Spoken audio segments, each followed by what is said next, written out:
Tағы да қазіргі қазақ киносы жайында бір-екі сөз айтқым келеді. Мына Қазақстан бір Алматы телеканалында, Астана телеканалында, тағы басқа қазақстандық каналдарда, арналарда көбінесе баяғыда орыстың кинолары жүріп жатушы еді. Қазір ол орыстың киноларының қызығы кеткен бе көрсетілмейтін болды. Ол дұрыс болды. Мына орыс каналдарының бірнешеуі жабылғандығы жөнінде айтылып жатыр. Бұл да дұрыс болды. Енді осы қазақ оқырманы, жазушылар үшін адамдардың бәрі оқырман болып көрінеді. Ал кино түсірушілер үшін елдің бәрі көрермен сияқты болып, кино көрушілер сияқты болып көрінеді. Ал стадиондағы өнер көрсететін футболистерге, спортшыларға елдің бәрі жанкүйер сияқты болып көрінеді. Енді осы кинолардың жағдайын айтайық. Бұл кинолар көбінесе қазір мына біздің каналдарда көрсетіліп жатқан түрік кинолары, түрік кино сериалдары. Сол кино сериалдарға еліктеп түсіріп жатыр қазір. Осы мына бір 4-5 жыл бұрын, ой деймін 5-6 жыл бұрын орыстардың киноларына еліктейтін еді. Олардың атын да орысша қояды, орысша сөздер ішінде қаптап жүреді. Енді одан арылып келе жатыр.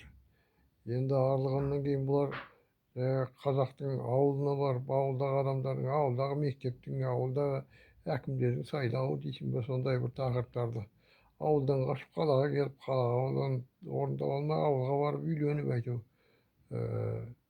сөйтіп жүрген жастардың өмірінен бір комедия сияқты қылып қызықты қыламыз деп бір кинолар жасап, олар онша жақсы болмай қалды. Бірақ енді көріп жатыр көрермен. Енді қалай айтқанмен, енді елдің өмірі ғой. Енді осы кинолардың бәрінің тартымсыз болуы не себепті? Түрік киноларын көрсе, көп адам айтады, бұлар өте жақсы ойнайды дейді, түріктер дейді. Артық эпизод жоқ оларда. Артық сөз де алмайсың. Сценарийлары өте жақсы жазылған, тартымды. Оқиғалар бірден бірге дамып отырады, тартып отырады. Қанша серия, 100 серия болады кейбір кинолары. Бірақ соны қарап отырады адамдар. Бүгін бәленбайын сериясы, бәленбайын сериясы мен көрмей қалыппын деп. Кәдімгідей көрермен болып жүреді. Ал біздің сериалдарды бүйтіп қуалап көретін адамдарды табу қиын. Неге олай болып жатыр? Өйткені бізде сценаристер жоқ. Мына кино сценарий жазатын адамдардың көбі журналистер. Бұлар сценарий жазуға дағдыланбаған. Бұл сценарий жазуға жазушыларға қаламақы беру керек. Мына сценарий жазуға қаламақы бермейді ғой бұлар. Өздері жаза салады да, өздері орындатып, тіпті профессионал актерларды да тартпайтын болды қазір. Кинода ойнап көрмеген бір адамдарды алып келіп қатыстырып, енді гонорар беру керек қой. Актер көп сұрайды. Жай жүрген адам болса, ол сұрауға мұршасы болмайды. Киноға түскеніне мәжбүр жүре береді ғой.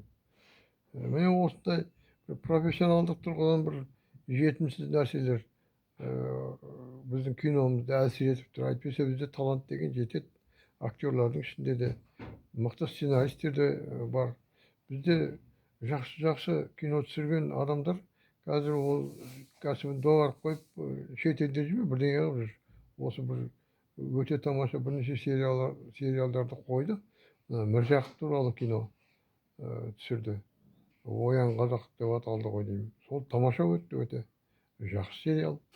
Елдің бәрі іздеп жүріп көрді. Ал енді сондай сериалдарды түсіре берудің орнына оларға ақшасын дұрыстап төлемеді ме екен, или еңбектерін дұрыстап бағаламағанына өздері разы болмады ма екен, тоқтатып тастады. Сол адамдар қазір жоқ. Талантты адамдарға жағдай жасау керек. Ssenariy жазатын адамдарды іздеу керек. Жазушылардың ішінде сценарий жазатын, драматургиямен айналысатын жазушылар бар. Соларға көпсінбей гонорарын беріп жаздырып алу керек. Мына біздің жазушыларымыз көптеген роман повестер шығарады көп. Соның ішінен іріктеп қарап отырса, киноға сұранып тұрған кітаптар көп. Солардан да алып кино түсіруге болады. Менің киношыларға айтар осындай бір ұсыныстарым бар. Мына енді бір нәрсе, мына актерлардың шеберлігі жөнінде.